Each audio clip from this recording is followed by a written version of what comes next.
للہ رب العالمین والعاقبۃ للمتقین والصلاة والسلام علی سید الانبیاء والمرسلین وعلی آلہ واصحابہ اجمعین اما بعد اعوذ باللہ من الشیطان الرجیم بسم اللہ الرحمن الرحیم ان الدین عند اللہ الاسلام آمنت باللہ صدق مولانا العظیم وصدق رسولنا بلاغ المبین ونحن علی ذلک لمن الشاہدین والشاکرین والحمد للہ رب العالمین ان اللہ وملائکتہ یصلون علی النبی یا ایہا الذین آمنوا صلوا علیہ وسلموا تسلیما الصلاۃ والسلام علیک یا رسول اللہ وعلی آلک واصحابک یا حبیب اللہ اللہم صل علی سیدنا و مولانا محمد معدن الجود والکرم وآلہ وصحبہ وبارک وسلم۔ تمام تعریفیں حمد و ثنا اللہ جل مجدہ الکریم کے لیے، ہر قسم کے درود و سلام نبی اکرم نور مجسم شفیع معظم احمد مجتبیٰ جناب حضرت محمد مصطفیٰ صلی اللہ علیہ وسلم کی ذات والا صفات کے لیے حمد و صلات کے بعد رمضان المبارک کا تیسرا جمعۃ المبارک اللہ تعالیٰ اسے ہمارے لیے باعث خیر و برکت فرمائے۔ دوستو، قرآن مجید میں اللہ کریم نے فرمایا ان الدین عند اللہ الاسلام، فرمایا اللہ کے نزدیک جو دین ہے وہ دین اسلام ہے۔ رب کریم کی نظر میں جو دین قدر والا ہے، شان والا ہے، اس کا پسندیدہ ہے وہ دین اسلام۔ دین اسلام بڑا خوبصورت مذہب ہے، چونکہ جو چیز بالکل انسان کے قریب آ جاتی ہے، جو اس کو حاصل ہو جاتی ہے، پھر وہ اس کی طلب چھوڑ دیتا ہے، اس کا ذکر چھوڑ دیتا ہے، اس کی خوبصورتی کا تذکرہ چھوڑ دیتا ہے۔ دین اسلام کی خوبصورتی کا روز اگر ہم ذکر کریں گے نا تو ہمارے دلوں میں ایمان تازہ رہے گا، آنے والی نسل دین اسلام کی خوبصورتی سے آگاہ رہے گی۔ کچھ عرصے سے ذہن پر ایک بات بار بار آتی ہے کہ جب سے ہمارے حکمرانوں نے، لوگوں نے یورپ کا، اہل یورپ کا ذکر کرنا شروع کیا ہے اور بار بار اس کے فضائل، ان کا قانون، ان کی خوبصورتی، ان کے اچھے اخلاق کا لوگوں نے ذکر کرنا شروع کیا ہے، تو ہمارے نوجوانوں کے اور آنے والی ملت کے ذہنوں میں ایسے محسوس ہوتا ہے کہ جیسے ان کی ترجیحات زیادہ بیٹھتی جا رہی۔ ٹھیک کہہ رہا ہوں میں؟ اس خوبصورتی سے لوگ ذکر کرتے ہیں، اس خوبصورتی سے، اور بعض ایسے بیان کرنے والے، تقریر کرنے والے واعظین، مبلغین، وہ کے آتے ہیں تو ان کا لب و لہجہ اس قدر شستہ ان کے بارے میں ہو جاتا ہے کہ اہل اسلام کی کمزوریاں بیان کی جاتی ہیں اور اہل کفر کے اندر جو خوبیاں ہیں ان کا ذکر کیا جاتا ہے۔ حالانکہ قرآن مجید یہ فرماتا ہے کہ کافر کوئی عمل کر بھی لے تو وہ اس طرح ہی ہے جس طرح پتھر کے اوپر ریت پڑی ہوئی ہے، ذرا سی ہوا آئے گی تو ریت ساری اڑ جائے گی۔ نیک کام کا فائدہ تو اسے ملے گا جس کے سینے میں اللہ نے ایمان کی دولت رکھی ہوئی ہے۔ تو دین اسلام ایک خوبصورت دین ہے، ایک خوبصورت دین، ایک شاندار۔ دیکھیں نا، آپ بڑے اچھے ڈاکٹر کے پاس دوائی لینے چلے جائیں پر دوائی کھائیں ہی نہ اور کہیں جی مجھے آرام نہیں آ رہا، فلاں دیکھو ٹھیک ہو گیا، فلانا بھی ٹھیک ہو گیا، فلاں بھی ٹھیک ہے، تو بھئی آپ سے سوال یہ ہے کہ آپ نے دوا کھائی، مناسب پرہیز کری، طریقے پر عمل کیا؟ اب نے ایسے شور کرنا شروع کر دیا کہ وہ ٹھیک ہے اور میں ٹھیک نہیں۔ ان لوگوں نے قانون بنائے تھے، قانون پر عمل کیا ہے۔ ہمارے پاس دین اسلام کا قانون تو موجود ہے پر ہم عمل نہیں کرتے۔ دین میں خوبصورتی ہے، کچھ لوگوں نے دین کو اپنایا ہے بات اگرچہ سخت ہے پر میں کہہ دیتا ہوں ان کی بھی ضرورت ہے، شاید یہ ضرورت ہے۔ کچھ لوگوں نے دین منانے کے لیے اختیار کر لیا ہے، 11ویں شریف مناؤ، محرم شریف مناؤ، ربیع الاول شریف مناؤ۔ بھائی دین منانا بھی چاہیے، جو یوم ہو ہم بھی مناتے ہیں، پر دین منانے نہیں آیا، دین اپنانے کے لیے آیا ہے۔ دین کسی تقریب کا نام نہیں کہ آپ اس کو منائیں اور چھٹی ہو جائے، دین اپنانے کے لیے، اس کو اپنائیں۔ اس کے اندر اجتماعی طور پر بھی خوبصورتی ہے، انفرادی طور پر بھی خوبصورتی ہے۔ سب سے پہلی بات یہ ہے کہ دین بڑا ہی خوبصورت ہے، دین بڑا شاندار ہے۔ یہ وہ والا دین ہے جو دین میرے رب کا پسندیدہ دین ہے، یہ وہ دین ہے جو میرے رسول اللہ صلی اللہ علیہ وسلم کی گفتار کا، افکار کا، خیالات کا، نظریات کا، کردار کا دین ہے۔ میرے نبی کریم علیہ السلام نے اس کی ترویج کی ہے، حضور علیہ السلام نے اس کے اندر رنگ بھرے ہیں۔ خوبصورت ترین دین، خوبصورت۔ اور دین اسلام ایک آسان دین ہے، ہم لوگوں نے اس کو موضوع بحث بنا لیا ہے، ورنہ دین بڑا آسان، اس پر عمل کرنا بڑا آسان، دین کے معاملات بڑے آسان، آپ بڑی جلدی اس پر عمل کر سکتے ہیں۔ اور دین فطری ہے، تعلیم حاصل ضرور کرنی چاہیے، پر دین وہ ہے جو آپ کی فطرت ہے، یعنی آپ کے اندر سے یہ آواز آ جائے گی کہ یہ چیز حلال ہے اور یہ چیز، چلیں آپ آج بتا ہی دیں، جمعے والا دن ہے، آتی ہے اندر سے آواز کہ نہیں آتی؟ یعنی آپ اگر 5 روپے کا کام بھی ناجائز کرنے لگتے ہیں تو آپ کے اندر سے آواز آتی ہے کہ یہ جائز نہیں۔ تو دین تو فطرت ہے، تعلیم حاصل کر کے آپ اس کو لیتے ہیں تو بڑی اچھی بات ہے، لیکن آپ کے اتنا آسان دین ہے جو آپ کی طبیعت سے میچ کر گیا ہے، آپ کے اندر سے آواز آتی ہے کہ یہ چیز ٹھیک ہے اور یہ چیز ٹھیک نہیں ہے۔ اتنا آسان دین میرے نبی کریم علیہ السلام نے آسان کر کے، کھڑے ہو کے نماز پڑھو جی، بیمار ہو گیا ہوں، کھڑا نہیں ہوا جاتا، تو فرمایا چل بیٹھ کے پڑھ لے، بیٹھا نہیں جاتا، فرمایا چل لیٹ جا اور اشارے سے ہی پڑھ لے،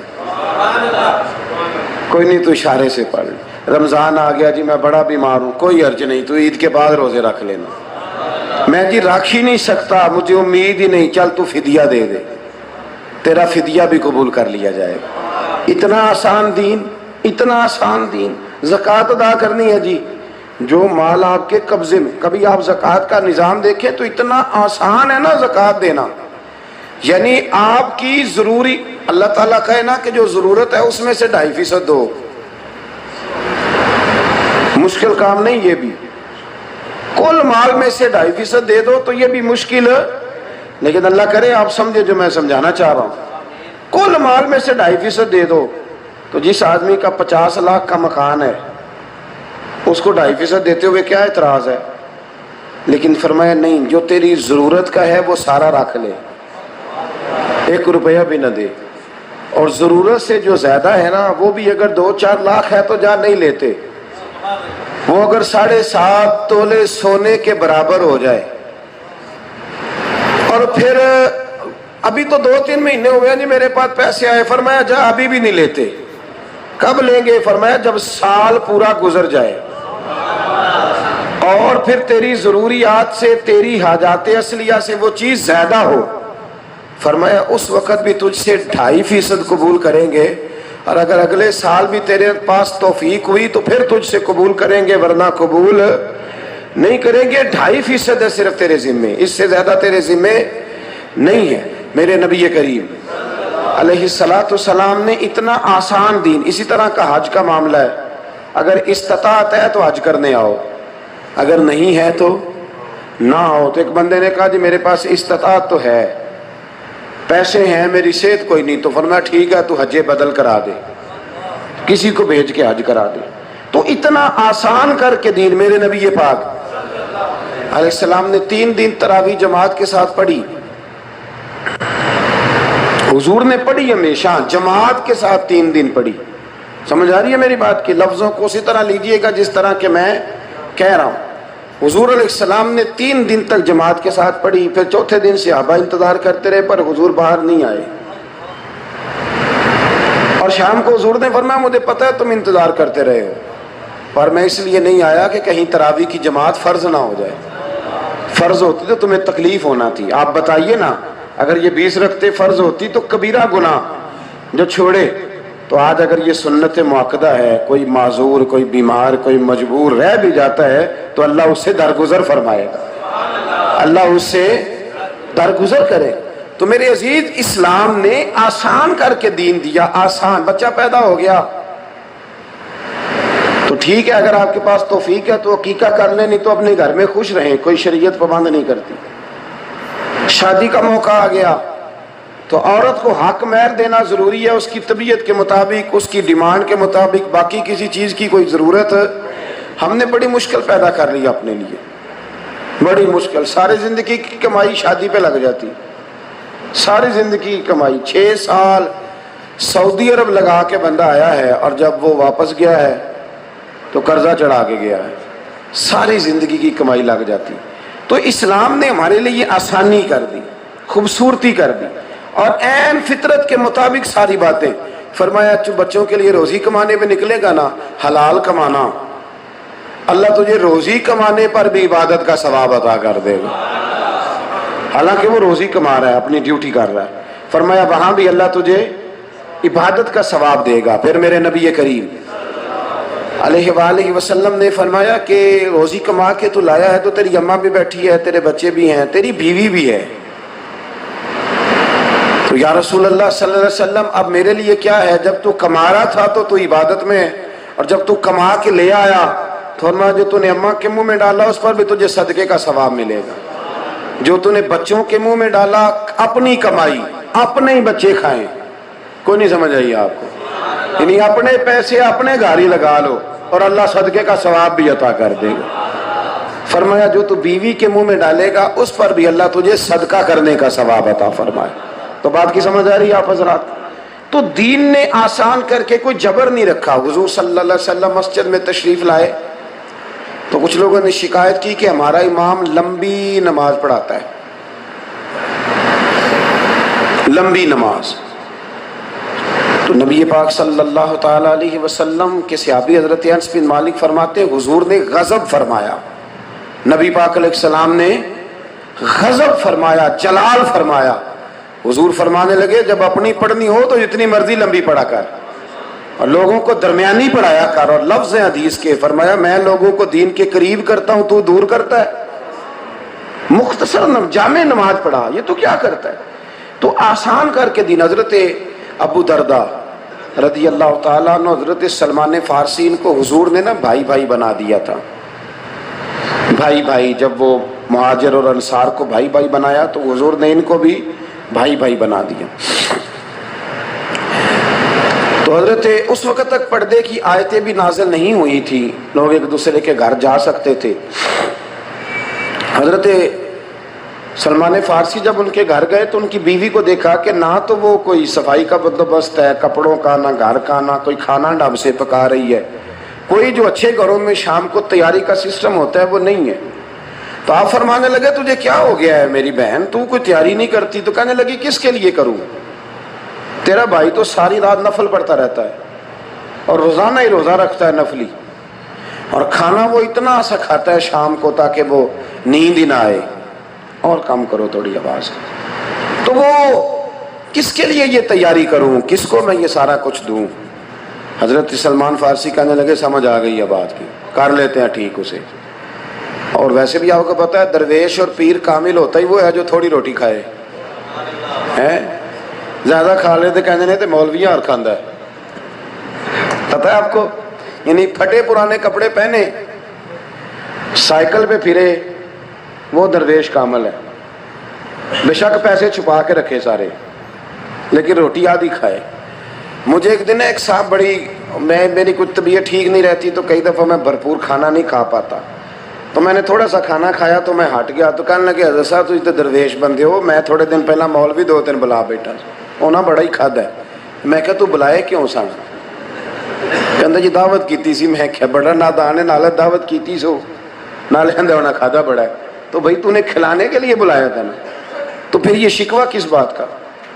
کہنے لگے نہیں آپ درویش ہیں. میں نے کہا کہ وہ ٹھیک ہے بات, لیکن آپ یہ بھی تو ترجمہ کر سکتے ہیں نا کہ ان کو بھوک لگی ہوئی تھی، اور یہ بھی ترجمہ ہو سکتا ہے کہ میرا کھانا ہی بڑا مزیدار تھا، تو الحمدللہ انہوں نے بڑھا۔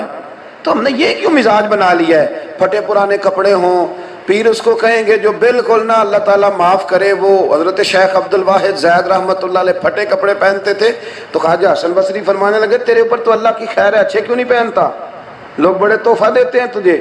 وہ کہنے لگے حضور میرا دل نہیں کرتا۔ فرمانے لگے دل نہیں کرتا، تو نے طبیعت اس طرح کی بنائی ہے تاکہ جو آئے کچھ نہ کچھ دے کے ہی جائے۔ فرمانے لگے یہ طبیعت نہ بنا۔ حضرت غوث پاک ممبر پر بیٹھتے تھے تو 2000 دینار کا جوڑا پہن کے بیٹھتے تھے۔ لوگوں نے کہا حضور اتنا مہنگا، اتنا مہنگا؟ تو آپ فرمانے لوگوں کو بتانا چاہتا ہوں کہ جو ممبر اور مصلے والے ہوتے ہیں وہ کوئی کنگال نہیں ہوتے، اللہ انہیں بڑی عزتیں عطا فرماتا ہے۔ تو حضرت ابو دردہ رضی اللہ تعالیٰ عنہ کی زوجہ کہنے لگے تو ساری رات نفل پڑھتا ہے، سارا دن وہ جو ہے وہ روزہ رکھتا ہے اور تھوڑا سا کھانا کھاتا ہے، تو کوئی مطلب کس کے لیے کروں؟ تو آپ نے فرمایا بندوبست کر لیتا ہوں۔ فرمانے لگے آج تو کھول کے روٹی پکا۔ ان کی زوجہ نے کھانا پکایا بڑا کھول کے، تو شام کا وقت ہوا، کھانا جب دسترخوان پہ لگا تو حضرت سلمان فارسی کھانے لگے، تو حضرت ابو دردہ نے آدھی روٹی کھائی چھوڑ دی، فرمایا نہیں اور کھا۔ عباس فرمایا تجھے کہا نہ کھا، تو کس طرح کا بھائی ہے جو بات ہی نہیں مانتا؟ انہیں آدھی اور کھائی، فرمایا نہیں آدھی اور کھا، 3 روٹیاں ہیں، 1.5 تیری 1.5 میری، کھا۔ پوری روٹی کھلائی۔ پھر جب بستر بچھا ہوا تھا تو فرمایا یہ کس کا بستر ہے؟ نے کہا جی آپ کا۔ فرمایا آپ کا بستر کہاں ہے؟ کہنے لگے میں نے تو عبادت کرنی ہے۔ فرمایا کریں گے عبادت، مجھے بھی اللہ یاد ہے، لیکن تو بستر لا کے نا یہاں بستر بچھا۔ بستر لایا، فرمایا اکٹھے اٹھیں گے، میرے بغیر اٹھنا مت۔ کہتے ہیں 1-2 دفعہ انہوں نے اٹھ کے دیکھا کہ سلمان اگر سو رہے ہیں تو میں جاتا ہوں۔ جب وہ اٹھے تو حضرت سلمان فارسی کہنے لگے سو جا چپ کر کے، تہجد کے وقت اٹھیں گے۔ کہتے ہیں سحری کے وقت اٹھے، اکٹھے مسجد گئے، نماز پڑھی۔ کہنے لگے یار تو نے تو آج روزہ بھی نہیں رکھنے دیا۔ فرمایا روزے نفل ہیں، فرض ہوتے رمضان کے ہوتے تو روز رکھتے، یہ نفل ہیں، کبھی رکھنا چاہیے تو کبھی چھوڑنا بھی چاہیے۔ فرماتے ہیں اب ہم مسجد نبی میں داخل ہوئے، حضور کی بارگاہ میں نماز پڑھی فرض فجر کی، تو حضرت سلمان فارسی رضی اللہ تعالیٰ عنہ فرمانے لگے کہ ابو دردہ کے دل میں خیال تھا کہ یہ تو میں نے بھائی تو بنا لیا پر یہ تو سواری کر گیا میرے اوپر۔ خیال تھا، ان کا خیال تھا کہ میں حضور سے پوچھوں گا، لیکن فرماتے ہیں اس کا خیال ہی تھا، میں نے پوچھ بھی لیا۔ میں نے عرض کی یا رسول اللہ صلی اللہ تعالی علیہ وسلم، حضور یہ کچھ لوگ ساری رات نفل پڑھتے ہیں، ہر روز ہی روزہ رکھتے ہیں نفلی روزے، تو یا رسول اللہ صلی اللہ تعالی علیہ وسلم آپ بتائیں یہ معاملہ کیا ہے؟ تو حضور نے فرمایا نہیں یہ غلط بات ہے، رات کو سویا بھی کرو اور عبادت بھی کیا کرو، کھایا بھی کرو اور کچھ دیر روزے بھی رکھا کرو۔ اور پھر حضور فرمانے لگے میں تم سب سے زیادہ اپنے رب کو جانتا ہوں اور میں تم سب سے زیادہ اپنے رب سے ڈرتا ہوں، پر میں نکاح بھی کرتا ہوں، میں خواتین کو وقت دیتا ہوں، ان کی تکالیف کو سنتا ہوں، میں روزہ بھی رکھتا ہوں تو افطار بھی کرتا ہوں، میں رات کو عبادت بھی کرتا ہوں تو آرام بھی کرتا ہوں۔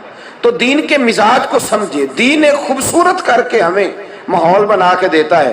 دین ہمیں اجتماعی زندگی میں سارے کام شاندار طریقے سے، یہ جو لبرل قسم کے لوگ بیٹھے ہیں نا ٹی ویوں پہ، جن کو مذہب کے نام سے بڑی الرجی ہے، اور وہ والا مولوی بڑا پسند ہے جو کہے کہ داڑھی کی بھی ضرورت کوئی نہیں، پینٹ کوٹ بھی کھل کے پہنو، اور جناب جو چیز آپ آئے گی آپ اس کو کہہ دیں بالکل ٹھیک ہے، بالکل جائز ہے، کفر کے ساتھ ملو گلو جو مرضی کرو، اس قسم کے لوگوں کو یہ پسند کرتے ہیں۔ علامہ اقبال کہتے ہیں یہ خود بدلتے نہیں قرآن بدل دیتے ہیں، ہوئے کس قدر فقیہان عرب بے توفیق۔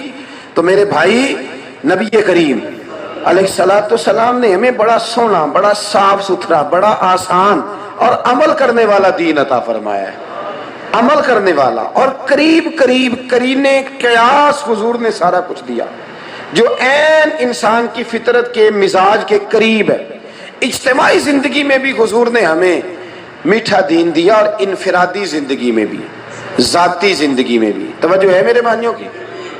جاگ رہے ہیں نا آپ لوگ؟ ماشاءاللہ آج موسم اللہ نے بڑا ٹھنڈا کر دیا جی۔ آپ پھر بھی ایسے ایسے ہی کرتے ہیں، ہلکا ہلکا ہلکا ہلکا سا ایسے۔ سنیں یہ اللہ تعالیٰ آپ کو جزائے خیر دے، کتنا اللہ کریم اپنے بندوں پہ رحم فرماتا ہے۔ کتنا رحم. جب گرمی ہوتی ہے تو سارا دن ذکر ہوتا ہے بڑی گرمی ہے, تو ٹھنڈ ہو جائے تو اس کا زیادہ ذکر کیا کرو. الحمدللہ اللہ نے موسم اچھا کر دیا. کہنا چاہیے نا, کہہ دیں ایک دفعہ الحمدللہ, کہہ دیں الحمدللہ. یہ نا یہ ذہن بنائیں. وہ ہم نا مایوسیوں کی باتیں زیادہ کرتے ہیں تو ٹینشن بھی زیادہ رہتی ہے. اگر باتیں خوشی کی زیادہ کریں گے تو سکون بھی. دیکھو جی الحمدللہ اس نے سکون کر دیا, روزے شاندار بنا دیے رب کریم. تو یہ باتیں کیا کریں. انفرادی جو زندگی ہے نا اس میں بھی ایک حدیث ہے مسلم شریف کی, بس وہ آپ نے رٹا لگا کے یاد کر لینی ہے. ایک صحابی تھے, نبی پاک علیہ السلام کی بارگاہ میں بیٹھے تو پوچھ رہے تھے نیکی کیا ہے, شر کیا ہے, خیر کیا ہے, سوال کر رہے تھے. ایک جملہ میرے نبی پاک نے فرمایا.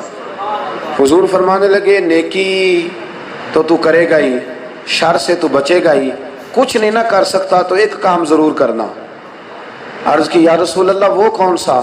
حضور نے فرمایا اگر تو کچھ نہیں نہ کر سکتا تو فرمایا اپنے شر سے لوگوں کو بچا کے رکھنا. کس کے شر سے ہیں؟ یعنی ہمارے اندر بھی شر ہوتا ہے. حضور نے فرمایا اپنے شر سے لوگوں کو. انفرادی زندگی میں لوگوں میں کچھ شر ہوتا ہے, وہ اپنا شر منتقل کرتے ہیں. ایک آدمی بدگمان ہو گیا نا کسی دیندار سے, دین سے, اب وہ شر کو آگے پھیلاتا ہے. چھوڑو جی مولوی ایسے ہی ہوتے ہیں, یہ شر پھیلا رہا ہے. چھوڑو جی کیا رکھا ہے آج نیک لوگوں کے پاس بھی, یہ شر پھیلا رہا ہے. چھوڑو جی پاکستان کے سیاستدان ٹھیک نہیں ہو سکتے, سارے غلط ہیں, یہاں کام کرنے کا کوئی فائدہ نہیں, یہ شر پھیلا رہا ہے. یہ شر پھیلا رہا ہے. لوگ شر پھیلاتے ہیں, لوگ لوگوں کو بدگمان کرتے ہیں. اس لیے ہمارے بزرگ فرماتے ہیں کہ جب تمہارے دل میں کوئی وسوسہ پیدا ہو نا, وسوسہ کوئی بری بات آئے تو صرف اس بندے سے جا کے پوچھو جس نے وسوسے کا حال بتانا ہو, دوسرے لوگوں کو نہ بتاؤ ورنہ وہ بھی وسوسوں کا شکار ہو جائیں گے. اپنے شر سے لوگوں کو بچاؤ. اسلام تکلیف دینے سے منع کرتا ہے. نبی پاک علیہ السلام مسجد میں آئے تو کچھ لوگ نا ڈیوٹی سے اٹھ کے ہی آ گئے تھے, کام کاج سے اٹھ کے آ گئے تھے. تو نبی کریم علیہ السلام نے فرمایا کتنا اچھا ہوتا تم غسل کر کے مسجد آتے, وجود سے بدبو نہ آتی, کسی کو تکلیف نہ آتی. آپ کو پتا ہے کچا لہسن کھا کے مسجد آنا منع ہے. کیوں جی؟ کچا لہسن کھانا حرام ہے, تو پھر منع کیوں ہے؟ اس لیے کہ لوگوں کو تکلیف ہوگی. پیاز کھا کے مسجد آنا, میں اللہ جانتا ہے حضور کا دین سمجھ کے باتیں بتاتا ہوں. آپ جمعے والے دن کسی کی گردن پھلانگنا حرام ہے. میں نے ایک دن یہ بات پہلے بھی کی تھی تو ایک صاحب کہنے لگے مجھے پیار بڑا ہے تو میں آگے آ کے بیٹھتا ہوں, تو آپ نے تو حدیث ہی سنا دی. تو میں نے کہا پیار ہے تو ٹائم پہ آنا تھا نا. یہ کیسا پیار ہے کہ اتنے لوگوں کو کراس کر کے آپ نے پیار کیا. اور سخت لفظ ہیں حدیث میں. ہمارے حضرت صاحب تو ڈانٹ دیا کرتے تھے, کوئی آدمی ایک بندے کی گردن میں بیٹھ جاؤ, سختی کے ساتھ ناراض ہوتے. کیوں؟ اس لیے کہ نبی پاک علیہ السلام نے فرمایا جس نے جمعے والے دن لوگوں کی گردنیں پھلانگی اس نے جہنم کی جانب پل بنا لیا ہے, پل بنایا اس نے دوزخ کی جانب. یا رسول اللہ مسجد آ کے بھی, وضو کر کے بھی, جمعے کے ارادے سے بھی. فرمایا آیا جمعہ پڑھنے ہے, آیا مسجد ہے, پر لوگوں کو تکلیف کیوں دیتا ہے, اذیت میں کیوں مبتلا کرتا ہے, کیوں ایسا کرتا ہے یہ. اور میں اکثر کہتا ہوں, میں یہ کہتا ہوں کہ آپ انفرادی زندگی میں یہ سمجھ لیں, انفرادی زندگی میں کہ آپ کی جو آدمی بہت زیادہ بیمار ہو نا, جسم سے بدبو آئے, اس کے لیے علماء نے فتویٰ لکھا ہے کہ وہ نماز گھر میں پڑھے. اس لیے کہ اس کی بیماری سے اگر لوگوں کو اذیت ہوتی ہے تو وہ مسجد نہ آئے.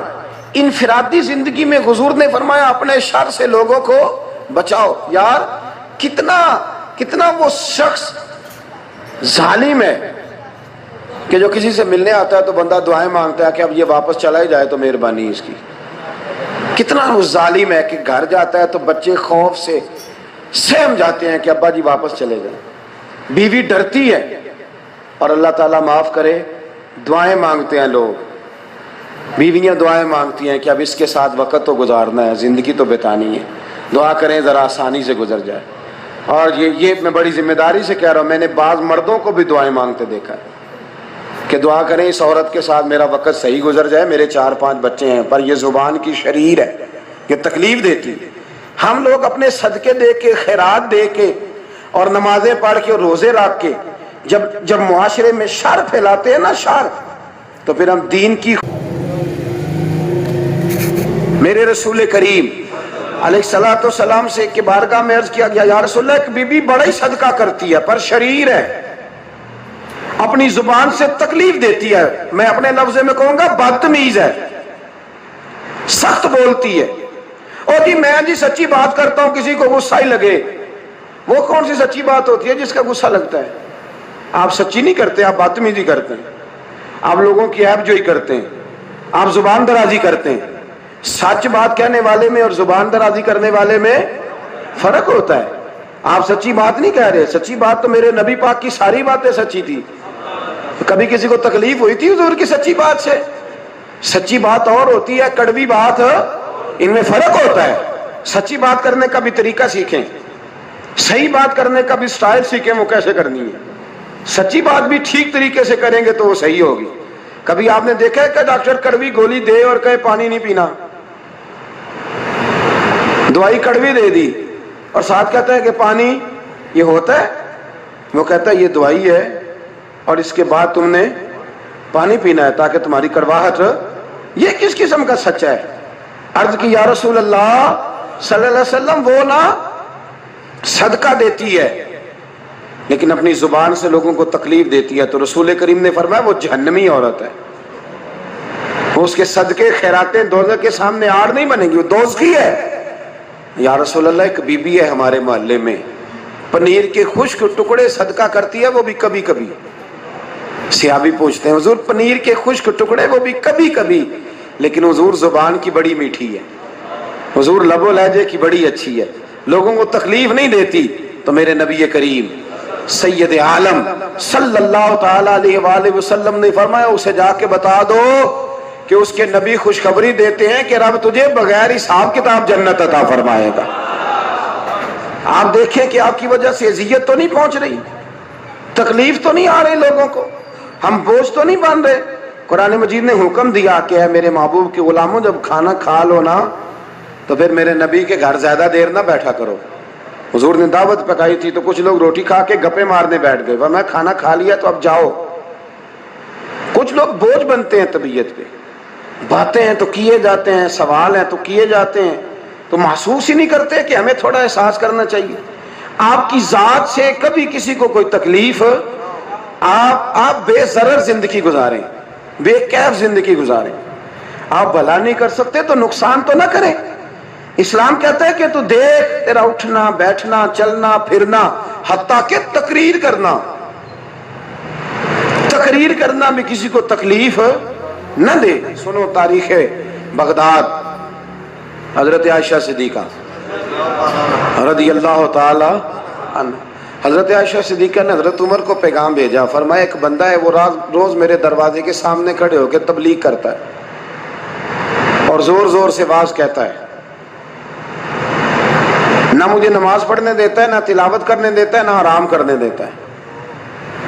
تو حضرت عمر فاروق رضی اللہ تعالیٰ عنہ تشریف لائے، امیر المومنین تھے، اس کو فرمایا کہ تو اس طرح کر، تبلیغ اتنی کر جتنی لوگ برداشت کریں، اتنی لمبی چوڑی تقریر نہ کر، اتنا زیادہ اونچا اونچا نہ بول.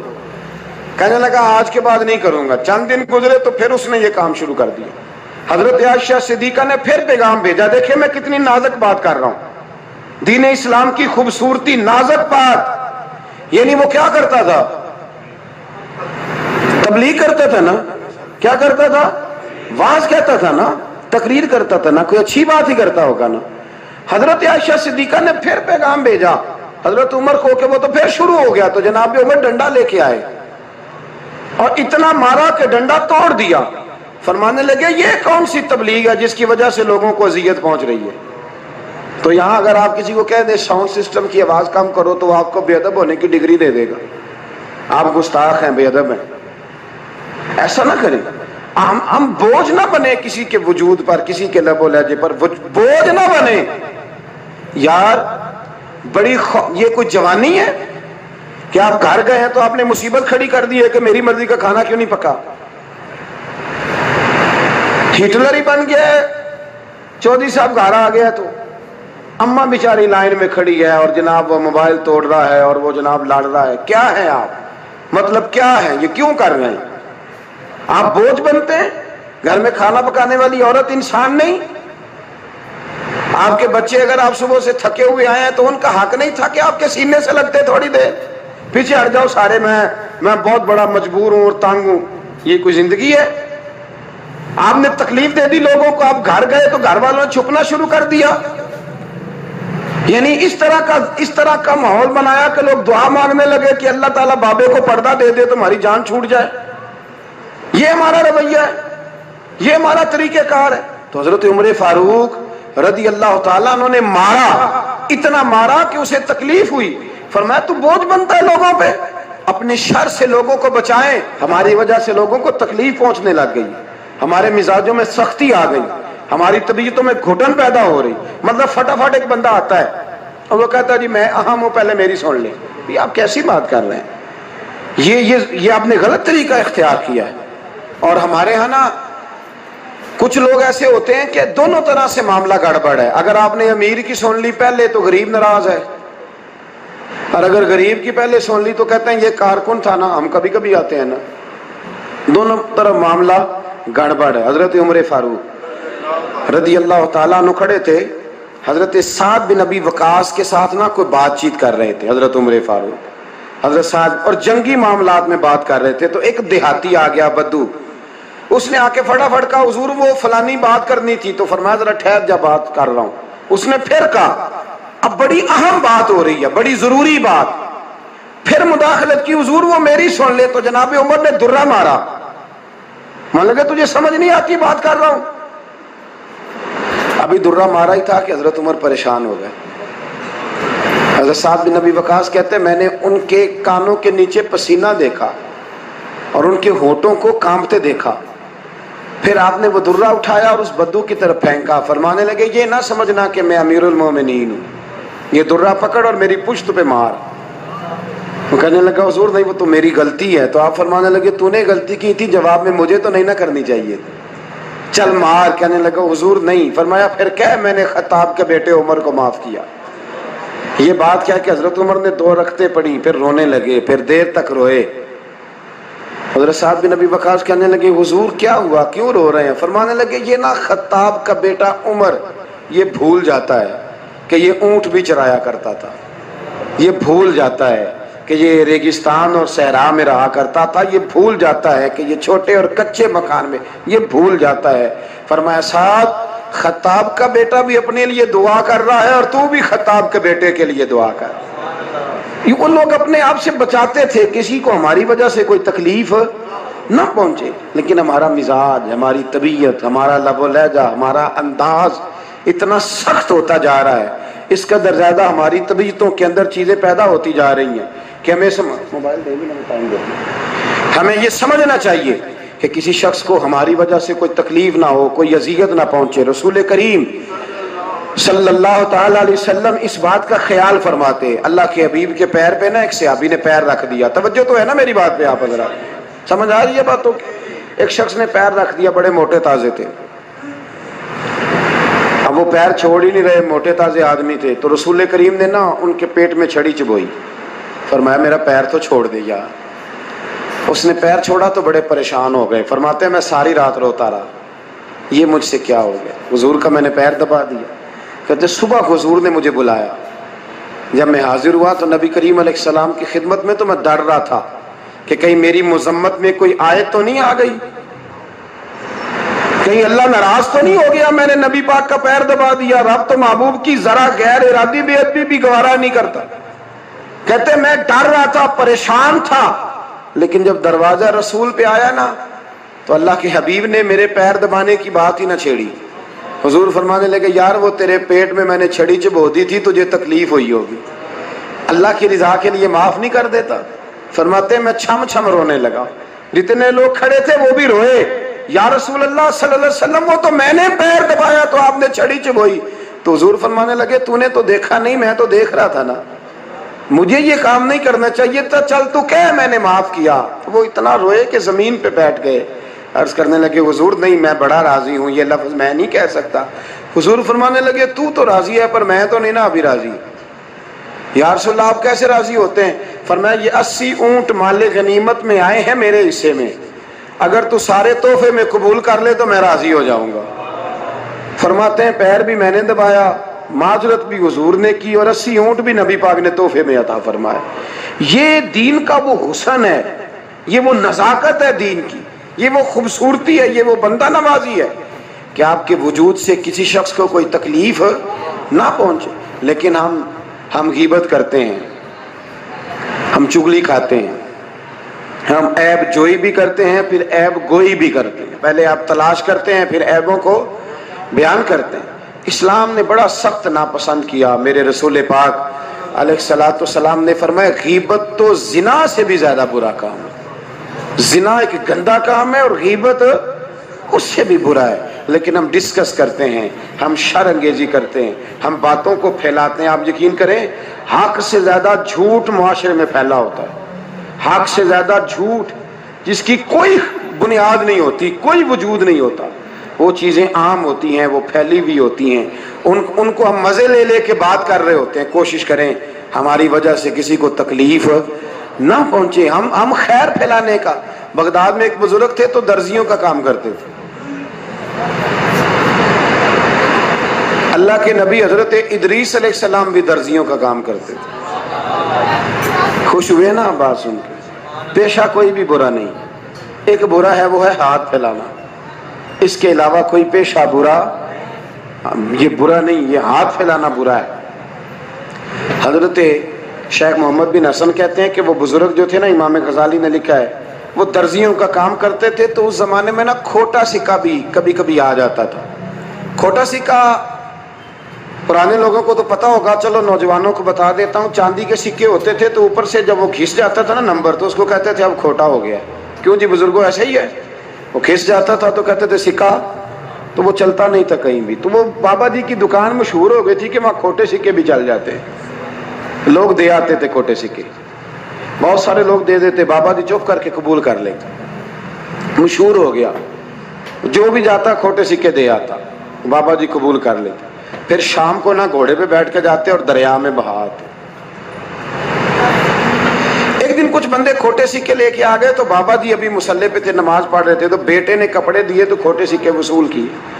تو وہ کھوٹے سکے دینے والا شخص کھوٹے سکے دے رہا تھا, تو وہ بچہ کہنے لگا تم نے بڑی عرصہ بیوقوف بنایا میرے ابا کو, کھوٹے سکے دے لے جاؤ. کہنے لگا تمہیں واقعی نہیں پتا چلتا کھوٹے ہیں؟ کہا ابا جی کا نہیں مجھے پتا, پر مجھے تو پتا ہے نا. اور میرا ابا شام کو کھول کے دیکھتا ہے تو پھر جو کھوٹے کھوٹے ہوتے ہیں انہیں دریا میں بہا کے آتا ہے, لے جاؤ اپنے. اتنی دیر میں بزرگ نماز سے فارغ ہوئے, کہنے لگے نہیں نہیں بیٹے رکھ لے, کھوٹے ہی رکھ لے. سننا بات. کہا جناب کیوں؟ فرمانے لگے میں کھوٹے اس لیے رکھ لیتا ہوں کہ لوگوں نے پیسوں میں ملا کے دوسروں کو بھی تو دینے ہیں نا, تو میں چاہتا ہوں چلو باقی لوگ نقصان سے بچ جائیں, ہمارا تو گزارا ہو ہی رہا ہے, باقی لوگ نقصان سے بچ جائیں. اور فرمایا پھر میں شام کو جا کے دریا میں ڈال کے آتا ہوں کہ کہیں میری اولاد بھی ان کو آگے نہ چلا دے. میں چاہتا ہوں کہ اور لوگ اس کام سے بچ جائیں. درویش کہتے ہیں کہ جب اس بابے کا آخری وقت آیا نا, تو جو اس نے جملہ کہا میرا کلیجہ پھٹ گیا. آخری وقت جو اس نے دعا مانگی, تو فرماتے ہیں میرے اندر وجد اور کیف کی صورت پیدا ہو گئی. فرماتے ہیں ان بزرگوں نے اپنے آخری وقت دعا مانگی, اے اللہ میں نے ساری زندگی کھوٹے سکے قبول کیے تاکہ تیرے بندے شر سے بچ جائیں, تو یا اللہ تو بھی اس کھوٹے سکے کو قبول فرما لے. اللہ میں نے کھوٹے سکے قبول کیے, کھوٹے, تاکہ تیرے بندے تکلیف سے بچ جائیں. تو مالک میں بھی کھوٹا ہی ہوں, اللہ تو بھی اس کھوٹے کو قبول فرما لے. اور یہ دعا مانگ کے نا تو کبھی روتے کبھی ہنستے. لوگوں نے کہا کیا ہوا؟ کہتے ہیں لگتا ہے رب نے کھوٹا سکہ قبول فرما لیا, لگتا ہے کہ اللہ نے کھوٹا سکہ قبول. لوگوں کو تکلیف سے بچائیں. ہمارا وجود یارو مطلب کیا ہو جائے گا, 2 منٹ کے لیے سمجھ لیں کیا ہو جائے گا. یعنی اگر آپ بڑے غصے سے باہر آئے اور پاپڑ بیچنے والے پہ آپ نے غصہ نکال لیا سارا, میں رات کی ڈیوٹی کر کے آیا ہوں, تھکا ہوا ہوں, اور تو پاپڑ بیچنے آ گیا, تم لوگ بڑے نالائق ہو, بدتمیز ہو. آپ نے یہ سخت جملے کہہ دیے, چپ کر کے وہ آدمی معذرت کر کے گزر گیا. وہ تو سارا دن پریشان رہے گا نا کہ میری غریبی کا مذاق اڑا ہے. مطلب ہو کیا گیا؟ ہوا کیا اگر اس نے کوئی بات کر لی؟ اعلیٰ حضرت فاضل بریلوی کے خلیفہ تھے لاہور میں سید ابو البرکات شاہ صاحب رحمۃ اللہ تعالی علیہ. تو رات کو ایک شخص تراویح کے بعد حضرت سویا کرتے تھے. بہت سارے لوگ تو سو ہی نہیں پاتے رمضان کی راتوں میں, سو ہی نہیں پاتے, میں خود نہیں سو پاتا. اب تراویح سے اگر آپ 10:30 فارغ ہوئے تو 2 بجے اگر آپ کو دوبارہ اٹھنا ہے تو بیچ میں آپ کو کیا ملے گا؟ اگر آپ نے کچھ پڑھنا پڑھانا ہے, صبح درس دینا ہے, تو پھر تو آپ کے لیے بڑا اور یہ خاصا مشکل کام ہے, یہ خاصا مشکل کام ہے. آپ یقین کریں چند تفسیریں دیکھتے ہیں تو ٹائم بہت زیادہ ہو جاتا ہے. وہ پھر آگے سننے والوں پہ بھی ڈیپینڈ کرتا ہے ان کے مزاج مبارک کس طرح کے. سید صاحب رحمۃ اللہ علیہ نا عشاء کی نماز کے بعد تراویح پڑھ کے تو کچھ عبادت کی, کچھ مطالعہ کیا, صبح درس دینا تھا, تو تھوڑی دیر کے لیے بوڑھے آدمی تھے, تھک گئے تو سو گئے. ایک بندہ نہ کہیں گیا ہوا تھا تو واپس آیا تو اس نے دروازے پہ دستک دی. تو سید صاحب کے بیٹے تھے, بخاری شریف کی شرح لکھی, بڑے عالم تھے, سید محمود رضوی صاحب رحمۃ اللہ. رضوی صاحب کہتے میں نے دروازہ کھولا, میں نے کہا ہاں جی بولو. کہنے لگا جی میں نے سید صاحب سے ملنا ہے. مفتی اعظم پاکستان تھے وہ, لاہور میں حزب الاناف ادارہ تھا, سید ابو البرکات شاہ. میں نے حضرت صاحب سے ملنا ہے. تو کہا کوئی حکم ہو تو مجھے نہیں جی میں نے انہی سے ہی ملنا ہے. یہ بھی بڑا مسئلہ ہوتا ہے, میں نے انہی سے ہی ملنا ہے. چلو ٹھیک ہے جی انہی سے مل لو. تو کہتے ہیں اتنی دیر میں نا سید صاحب بھی اٹھ کے آ گئے. محمود کون آیا؟ تو اس نے کہا حضور میں آپ کا ایک عقیدت مند ہوں, تو میں کہیں گیا ہوا تھا تو ابھی واپس آیا ہوں, تو مسئلہ نا کئی دفعہ پوچھنا کرتا ہوں تو بھول جاتا ہوں. ذرا بات کی نزاکت کو دیکھنا, بھول جاتا ہوں. تو یاد آیا تھا تو میں نے کہا چلو ابھی پوچھ آتا ہوں, گزر رہا تھا یہاں سے. میں پوچھو. کہنے لگا جی پوچھنا یہ تھا کہ جس نے فرض جماعت کے ساتھ نہ پڑھے ہوں رمضان میں تو کیا وتر جماعت سے پڑھ سکتا ہے؟ مسئلہ پوچھنا تھا. علامہ محمود رضوی صاحب کہتے ہیں مجھے بڑا ہی غصہ آیا. میں نے کہا کہ پتہ نہیں کوئی اس وقت مشکل آ گئی ہے جو رات کو آیا ہے. کسی وقت انسان رات کو طلاق دے بیٹھتا ہے, کوئی ایسی بات ہو جاتی ہے تو عالم کے دروازے پر, یہ تو عام سا مسئلہ ہے, سویرے بھی پوچھ لیتا. اتنی تکلیف دی اس نے, کتنی بڑی اذیت ہے. اور ایسے ہوتا ہے, ہم نہیں احساس کرتے کہ یار تھوڑا سا دیکھ لیں, ماحول کو دیکھ لیں, طبیعت کو دیکھ لیں. مجھے بڑی اچھی طرح یاد ہے کہ میں نے ایک دفعہ نا ایک عالم سے مسئلہ دریافت کیا, وہ ہمارے استاد تھے, تو مجھ پہ ناراض ہوئے. میں بڑا پریشان ہوا کہ پوچھی تو میں نے دین کی بات تھی, تو استاد جی ناراض ہو گئے. تو استاد واپس آیا تو یہ کہنے لگے تمہیں پتہ ہے میں شوگر کا مریض ہوں. میں بڑی تکلیف میں تھا اور میں نے نماز کے لیے میں جلدی کیوں اٹھ کے چلا گیا تھا, میں نے ایک روٹی کھانی تھی, مجھے کچھ ہو رہا تھا. تو اب میں اگر تجھے انکار کرتا دین کی بات, تھوڑا دیکھ لیا کرو, مزاج کو سمجھ لیا کرو. تم سمجھتے نہیں, احساس ہی نہیں پیدا کرتے. وہ بڑی اس وقت چیز سمجھ میں آئی کہ کچھ چیزیں ایسی ہوتی ہیں ہر وقت انسان ایک موڈ میں نہیں ہوتا. آپ سمجھیں.